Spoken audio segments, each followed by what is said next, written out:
Ya, pertama, tugas wakil kepala daerah itu sudah diatur di dalam Undang-Undang 23 tahun 2014 pasal 66.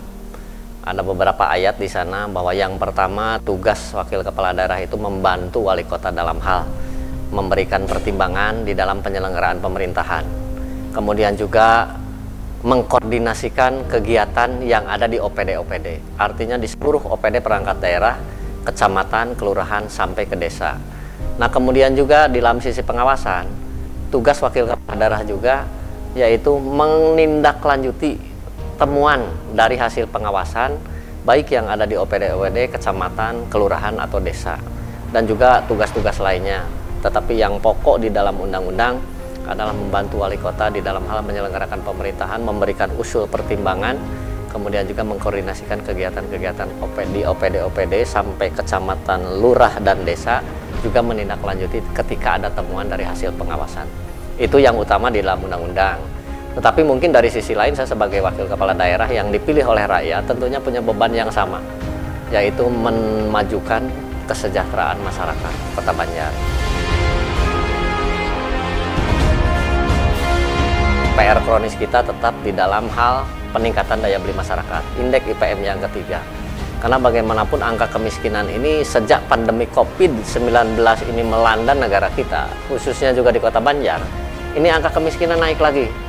1,4 naik kalau tidak salah di Banjar, angka kemiskinan dari 2018 ke 2019-2020. Akan tetapi kita juga tidak tinggal diam, bagaimana kemudian angka kemiskinan itu tidak terus berkembang. Karena kita tahu sendiri, di zaman pandemi COVID seperti ini, kita banyak hal yang terjadi di masyarakat kita, seperti banyaknya PHK, artinya lahirlah kemiskinan baru karena dampak pandemi COVID. Nah, sementara kita juga masih ingin memperbaiki iklim investasi yang ada di Kota Banjar. Yang masih bertahan kan pertanian sama UMKM. Geliatnya di Kota Banjar kita masih berjalan dengan baik, sehingga pertumbuhan ekonomi di Jawa Barat yang masih bagus dan stabil itu kalau tidak salah Banjar, Majalengka, Kuningan kalau tidak salah. Nah, kita termasuk di antaranya. Pemerintah hadir membantu mengurangi beban pengeluaran masyarakat miskin. Artinya apa? Ketika pendapatannya tidak bisa mencukupi untuk kebutuhan hidupnya sebulan. Seperti dia tidak bisa membayar listrik dengan pendapatannya sebulan. Artinya beban pengeluarannya dia tidak mampu. Nah, pemerintah hadir dengan subsidi listrik. Kemudian juga pendapatannya tidak cukup untuk mereka membeli beras 1 bulan. Akhirnya datanglah bantuan pemerintah dalam bentuk Rastra, JPS.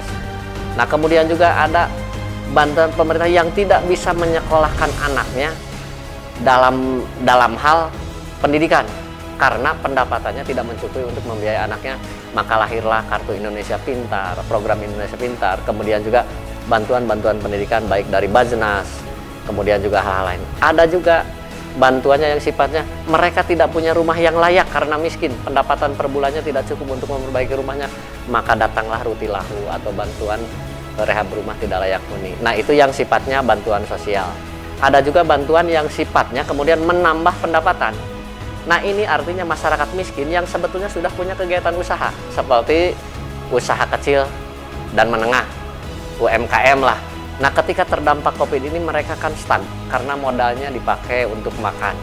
Nah, maka datanglah stimulan supaya UMKM-nya berjalan lagi, itu dalam bentuk jaringan penguatan ekonomi. Jadi berbagai upaya pemerintah melaksanakan program-program pengentasan kemiskinan dari mulai mengurangi beban pengeluaran, menambah pendapatan, kemudian juga membuka lapangan kerja agar masyarakat miskin kita yang nganggur itu kemudian berpendapatan sehingga daya belinya meningkat. Kami duduk di sini dipilih rakyat dengan harapan rakyat bahwa kami bisa membuat program-program yang kemudian bisa membantu masyarakat miskin untuk meningkatkan pendapatan hidupnya sehingga mereka bisa hidup layak dalam kategori sejahtera. Sampai saat ini memang belum maksimal karena kemiskinan ini lahir lagi apalagi di masa pandemi COVID ini, akan tetapi kami terus berjuang bagaimana caranya kemudian mereka itu bisa bertahan, kemudian juga bisa meningkatkan perekonomiannya dengan baik sehingga kesejahteraan hidup yang dicita-citakan bersama bisa tercapai. Ya, mudah-mudahan tahun 2022 pertama iklim investasi di Banjar akan semakin baik sehingga masuk investor-investor yang membuka lapangan kerja, sehingga saudara-saudara kita yang masih nganggur bisa bekerja dan berpendapatan. Kemudian juga jiwa kewirausahaan mudah-mudahan terus tumbuh berkembang di kalangan generasi muda kita, sehingga nanti mereka ada jiwa kewirausahaannya tumbuh, timbullah wirausahawan baru yang kemudian juga membuka lapangan kerja untuk saudara-saudaranya yang masih nganggur. Kemudian juga kami tetap bergerak bagaimana program bantuan sosial yang sifatnya membantu beban pengeluaran juga tetap kami lakukan sampai mereka betul-betul bisa mandiri dan sejahtera.